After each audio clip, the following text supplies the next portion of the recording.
Hello. हाँ sir, नमस्कार। और कैसे हैं आप? हाँ हाँ, आइए विशा जी। और कैसे हैं? ठीक ठाक हैं तो? धंधा पानी ठीक तो चल रहा है? हाँ हाँ, बहुत बढ़िया।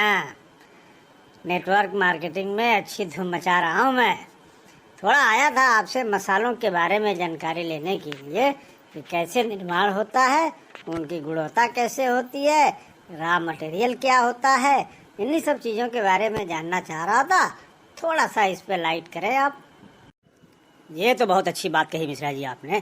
चलिए इस पे चर्चा करते हैं और आगे बढ़ाते हैं कि मसाले का बिजनेस है क्या और कैसे किया जाए, इसमें गुणवत्ता आए और लोग इसको पसंद करें, स्वाद अच्छा हो और इसकी क्वालिटी अच्छी हो। इसके लिए हम लोग क्या करेंगे, कैसे करेंगे, इसके ऊपर चर्चा करते हैं।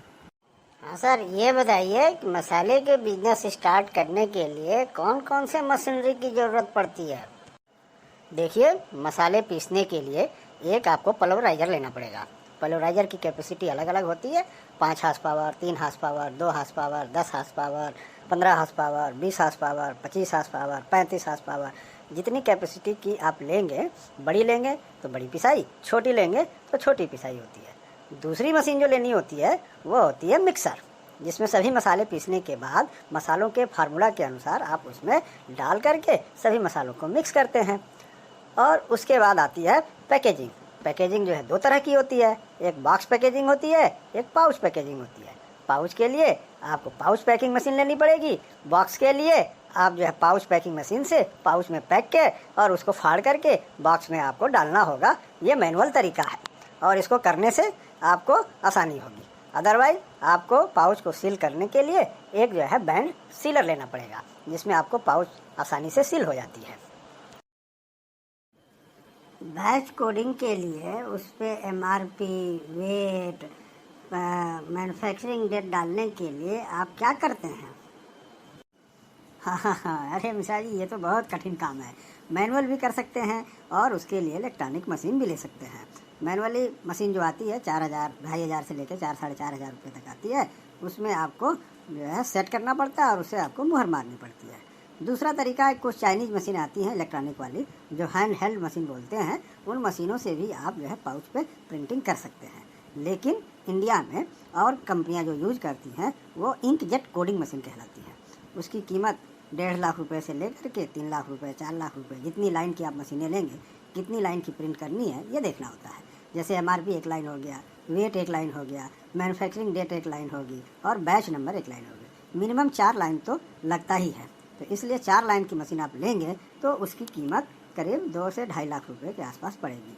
और उसके साथ आपको उसकी एक्सेसरीज भी लेनी पड़ती है, यानी एक जो है रिवाइंडर लेना पड़ेगा यदि आप पाउच पे प्रिंटिंग करते हैं। यदि बॉक्स पे प्रिंटिंग करते हैं तो आपको एक कन्वेयर बेल्ट लेना पड़ेगा। तो ये 2 एक्सेसरीज हैं जो एक कॉस्टली अफेयर्स है छोटे मसाला कंपनियों के लिए, लेकिन ये तो करना ही पड़ेगा मिश्रा जी।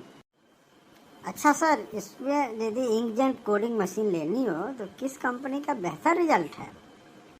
देखिए मिश्रा जी, इस समय भारत में बहुत सारी कंपनियां हैं। वैसे वीडियोजेट, डोमिनो और केजीके, ये जापान की कंपनी है। हम लोग केजीके का उपयोग करते हैं और केजीके की जो है सर्विस भी बहुत अच्छी है और उनकी जो है जो लिखाई है, जो उस पर लिखते हैं पाउच पे, उस पर वो बहुत अच्छी है। तो मेरी रिकमेंडेशन होगी कि कम दाम में आप केजीके मशीन ले लीजिए, या और यदि आपको और पैसा है तो आप डोमिनो वगैरह भी ले सकते हैं।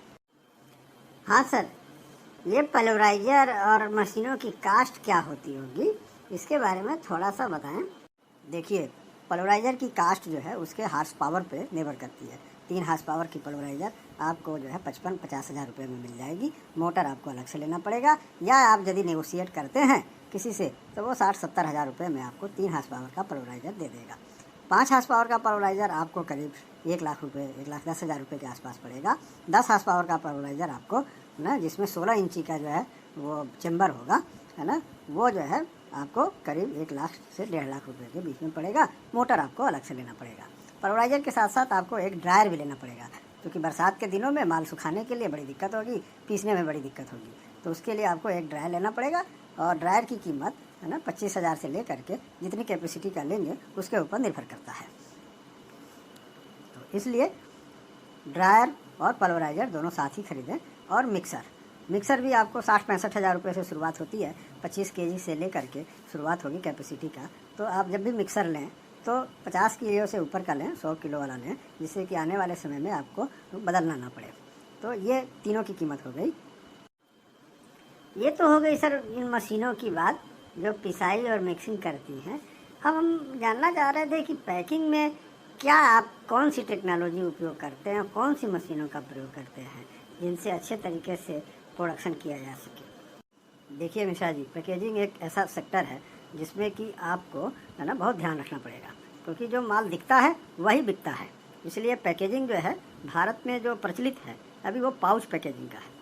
ज़माना बदल गया है, लोग पाउच की तरफ ज़्यादा जा रहे हैं। पाउच का कारण ये है कि एक तो मशीन से पैक होता है, दूसरा उसकी कास्ट जो है बहुत कम होती है, बॉक्स के तुलना में बहुत कम आता है, इसलिए लोग उसको प्रेफर करते हैं। भारत में पैकेजिंग मशीन 2-3 तरह की हैं। एक तो FFS बोलते हैं, जो मैनुअल मशीन होती है, जिससे आप लड़ी बनती है लेकिन लड़ी को तोड़ना पड़ता है। 10 की लड़ी, 15 की लड़ी, 20 की लड़ी, 30 की लड़ी, वो तोड़ना पड़ेगा। लेकिन उसमें प्रॉब्लम आती है कि वो लड़ी जो है कभी कभी बीच में है ना आपको ख़राब हो जाएगी, या उसका सेंसर नहीं काम करेगा, या कभी कभी जो है उसका स्लिप है जो कभी कभी उसका जो है वो जो सीलिंग है वो ठीक से नहीं होगा, इसलिए उसमें दिक्कत है। और नॉर्मली जो है वो खड़े मसाले और छोटे पैकेजिंग यानी 1 ग्राम, 2 ग्राम, 3 ग्राम, 5 ग्राम, 10 ग्राम तक के पैकिंग के लिए वो बेहतर ऑप्शन है। लेकिन यदि आप उससे कुछ अच्छा करना चाहते हैं, पैकेजिंग को अच्छा दिखाना चाहते हैं, तो आपको सेमी न्यूमेटिक या न्यूमेटिक मशीन लेनी पड़ेगी। इसमें भी 2 तरह की मशीनें आती हैं। एक जो है कप फिलर होता है और एक जो है ऑगर फिलर होता है। कप फिलर में माल जो है पड़ता है और कप उसी साइज़ का बना रहता है। मान लीजिए 10 ग्राम हल्दी है तो 10 ग्राम हल्दी उसमें गिरेगा और वो पाउच में फिल होकर के निकल जाएगा। उसी तरह जो है ऑगर फिलिंग में वो स्क्रू ड्राइवर होता है और स्क्रू के थ्रू जो है उतनी अनुपात में मात्रा निकलती है जितना आप वेट उसमें देते हैं। तो दोनों में थोड़ा सा कास्ट का डिफरेंसेस है। कप फिलिंग तेज़ी से चलती है, ऑगर फिलिंग जो है थोड़ी सी स्पीड कम होती है, तो इसलिए उसमें प्रॉब्लम आती है और कास्टली भी है। लोग ज़्यादा उसको उपयोग नहीं करते हैं, कम कीमत में चाहते हैं, तो कम कीमत में मशीनें जो है आपको ये कप फिलिंग वाली मिल पाएंगी, है ना। और इसमें कोई जो है ज़्यादा उतनी दिक्कत नहीं है, थोड़ा सा ग्रामेज का अंतर रहता है कि 2% से 5% जो है ऊपर नीचे जो है माल जाता है। हाँ सर, इन मशीनों की कीमत क्या होती है, बाज़ार से किस रेट पर ख़रीदना चाहिए और कहाँ से ख़रीदना चाहिए? देखिए, इन मशीनों की कीमत जो है, जैसे FFS मशीन है वो जो है 70-75 हज़ार में से शुरुआत होती है। लाख, 1.25 लाख, 1,10,000, 1,20,000 इसमें आपको मिल जाएगी। जिस हिसाब से आप लेंगे, क्या पैक करना है, किस तरह की मशीन है, कौन निर्माता है, उसके अनुसार रहता है। लेकिन न्यूमेटिक मशीन आपको 1,60,000 से है ना 2, 2.25 लाख, 2.5 लाख रुपये तक मिलेगी। लेकिन न्यूमेटिक मशीन के साथ ये प्रॉब्लम है कि आपको एक कंप्रेसर जो है 3 हॉर्स पावर का लेना पड़ेगा एक मशीन के लिए। बिना कंप्रेसर के वो मशीन नहीं चल पाएगी। तो ये ध्यान रखना पड़ेगा कि कंप्रेसर भी उसी में इंक्लूडेड हो और तभी उसकी प्राइस आप तय करें। बहुत सारे मैन्युफैक्चरर हैं, नोएडा में, आपके फरीदाबाद में, कानपुर में और अहमदाबाद में, पुणे में, कोयम्बटूर में। यहाँ से आप बहुत अच्छे जो मैन्युफैक्चरर हैं उनसे संपर्क कर सकते हैं और ले सकते हैं। लेकिन हम लोग जो है कानपुर में एक हमारे टेक्नीशियन है जो बहुत अच्छा मशीन बनाते हैं। यदि आप इंटरेस्टेड हो तो मैं आपकी बात करा सकता हूँ। अच्छा सर, ये बताएं इन मशीनों की क्या कैपेसिटी होती है, कितने पाउच ये पर मिनट में पैक कर लेते हैं? देखिए, इन मशीनों की कैपेसिटी इनके स्पीड पे निर्भर करती है। FFS मशीन की स्पीड जो है उसके व्हील पे यानी उसके जो डाया पे निर्भर करती है। जो छोटा डाया है तो स्पीड तेज़ होगी, बड़ा डाया है तो स्पीड कम होगी। तो 30 पाउच पर मिनट से लेके 40 पाउच, 50 पाउच निकलती है। जैसे पान मसाले वाले पैक करते हैं उनकी तो और स्पीड होती है, 120 पाउच पर मिनट, 150 पाउच पर मिनट। वो जैसा आप चाहेंगे वैसा वो बना करके आपको दे सकते हैं। न्यूमेटिक मशीनों में नॉर्मली जो न्यूमेटिक मशीनें होती हैं उसमें कुरकुरे, चिप्स, मूंगफली और नमकीन वगैरह इत्यादि पैक किए जाते हैं मसाले के साथ साथ। उनकी स्पीड 20 पाउच पर मिनट से लेके 40 पाउच, 50 पाउच तक जाती है।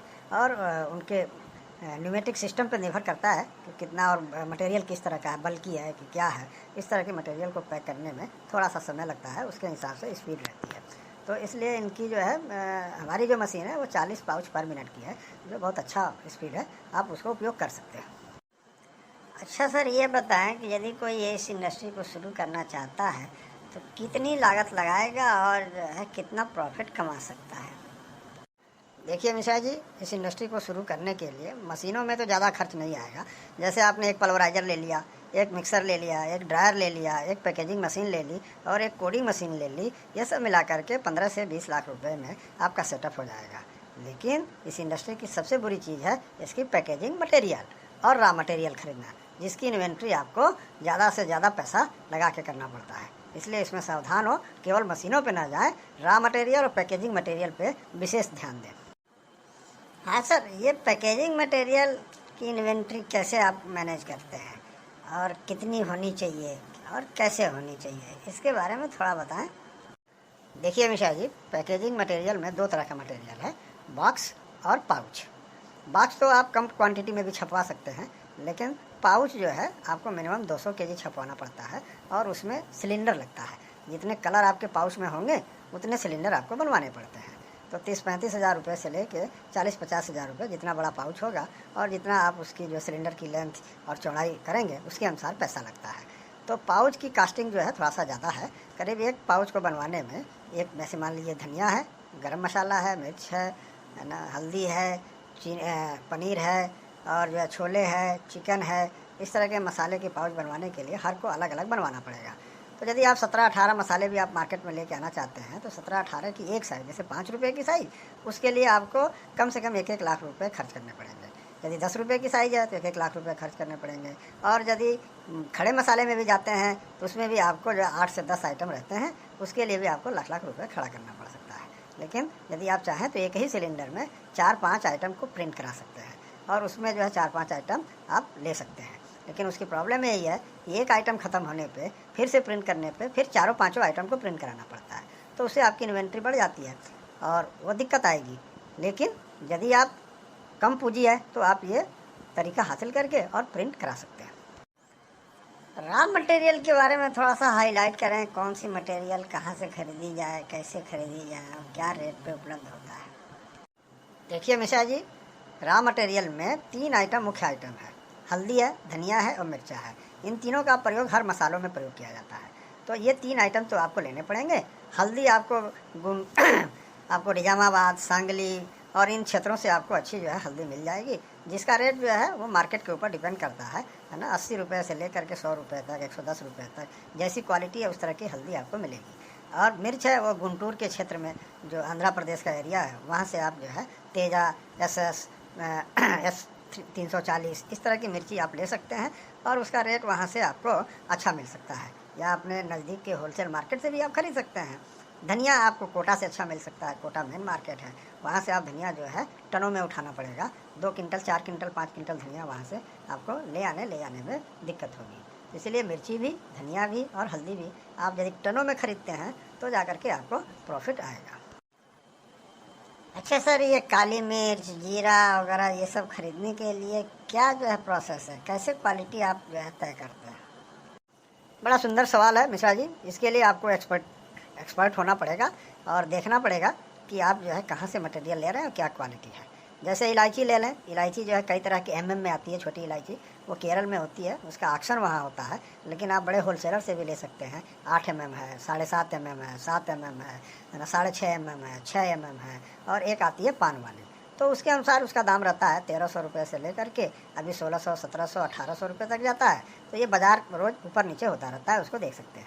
बड़ी इलायची जो है आपकी सिक्किम में या दार्जिलिंग की तरफ होती है, वहाँ से आप, इसका भी ऑक्शन होता है और वहाँ के व्यापारियों से आप सीधे संपर्क कर खरीद सकते हैं। उसमें भी दाना छोटा, मोटा, बड़ा उसके अनुसार रहता है, दाम भी उसी तरह रहते हैं। 550 रुपये से लेकर 700, 750, 800 रुपये किलो तक का मटेरियल मिलता है। उसी तरह काली मिर्च है, कालीकट और मालाबार, इंडिया में 2 हैं और तीसरी जो काली मिर्च आती है वो आती है इंडोनेशिया से। वो रेट सस्ता रहता है लेकिन उसमें सुगंध नहीं रहता है। कालीकट वाली सबसे अच्छी मानी जाती है। वहाँ पे आपको काली मिर्च का रेट जो है ना उसके GL पे निर्भर करता है, 520 GL, 550 GL, 510 GL और उसके अनुसार उसका रेट रहता है 430, 440, 450, 500 रुपये। इसका भी ऑक्शन होता है और इसका भी रेट आप वहाँ से ले सकते हैं, देख सकते हैं। और रह गई जावित्री की, ये जो है कम मात्रा में उपयोग में आता है। जावित्री भी 2000 से 2200 रुपये के आसपास किलो आपको मिल जाएगी। जायफल भी जो है आपको केरल से लेना पड़ेगा। वो भी जायफल यदि आप सेल वाला लेते हैं तो वो नहीं लेना है, आपको सेल टूटा हुआ होना चाहिए। तो 700 रुपये से 800 रुपये किलो आपको जायफल मिल जाएगा। और एक आता है चाइनीज़ बादियान, जिसकी मार्केट रेट पहले तो कम थी, अभी धीरे धीरे बहुत बढ़ गई है। 1000 रुपये किलो की है। उसमें 2 तरह की क्वालिटी आती है, एक टुकड़ी और एक जो है साबुत। तो साबुत वाला 1600 रुपये तक आपको मिलेगी और टुकड़ी वाली जो है 1000 रुपये के किलो के आसपास मिलेगी। दूसरी जो चीज़ है वह है दालचीनी। दालचीनी का रेट जो है अलग अलग रहता है, 200 सवा 200 रुपये से लेकर 300 रुपये तक किलो जो है मिल जाएगी। इसमें भी दो तरह की दालचीनी होती है, एक सिंपल लकड़ी होती है और एक सिगरेट जैसी जो है गोल गोल लकड़ी होती है। सिगरेट वाले का दाम 300 साढ़े 300 रुपये से शुरू होता है और ये लकड़ी वाले का दाम जो है कम रहता है। ज़्यादा मोटी लकड़ी रहती है तो उसको 125 150 रुपये किलो आपको मिल जाएगा मार्केट से। अब आती है आपकी तेज़ पत्ता। तेज़ पत्ता आपको 60 रुपये से लेकर 80 रुपये किलो तक मिलेगी और इसकी क्वालिटी निर्भर करती है तेज़ पत्ते का कलर कैसा है, हरा है या फ्रेश है तो उसका रेट जो है 70 रुपये 80 रुपये लगेगा। अदरवाइज थोड़ा बहुत ख़राब है तो 60 रुपये आपको लग सकता है। अब आती है आपकी लौंग की। लौंग का रेट इस समय तेज़ है और 750 रुपये से शुरू होकर के 800 900 रुपये मिलेगा। लाल परी नाम की लौंग आती है, वो अच्छी होती है और उसकी क्वालिटी भी अच्छी होती है। क्वालिटी के ऊपर निर्भर है कि आप जो है किस तरह का जो है ये प्रोडक्ट लेते हैं। हाँ सर, ये जीरा के बारे में आपने कुछ नहीं बताया, थोड़ा सा जीरा के बारे में हाईलाइट करें। देखिए हमेशा ये जीरा जो है गुजरात में होता है और थोड़ा बहुत राजस्थान में होता है, जैसे जोधपुर का एरिया है और राजस्थान में, और गुजरात में जो है आपके राजकोट का एरिया है और जो है ऊंझा का एरिया है। यहाँ पे आपको जीरा जो है बहुतायत मात्रा में मिलेगा। ऊंझा मेन मार्केट है, वहाँ से आप तय कर सकते हैं। जीरा में 3-4 तरह की क्वालिटी होती है। एक क्वालिटी होती है सिंगापुर क्वालिटी, दूसरा होती है जो है यूके क्वालिटी और एक तीसरा होती है यूरोपियन क्वालिटी। ये तीनों निर्भर करती है कि रेट के ऊपर। सिंगापुर क्वालिटी थोड़ी सस्ती आएगी, यूरोपियन तो उससे महंगी आएगी और यूके क्वालिटी सबसे बोल्ड होती है तो वो सबसे महंगी होती है। और पीसने उसने के लिए एक चौथी क्वालिटी होती है जो किसी तीनों में नहीं आती है, तो उसको लोग खरीदते हैं, पीसते हैं, वो करते हैं। नॉर्मली जीरा का रेट जो है ऊंझा में 130 रुपये से लेके, अभी तो मार्केट डाउन है जीरे का, तो 130 रुपये से लेके 160 रुपये तक, 170 रुपये तक लगेगा आपको। उसमें GST और जो है ट्रांसपोर्टेशन जो है जोड़ करके देखना पड़ेगा।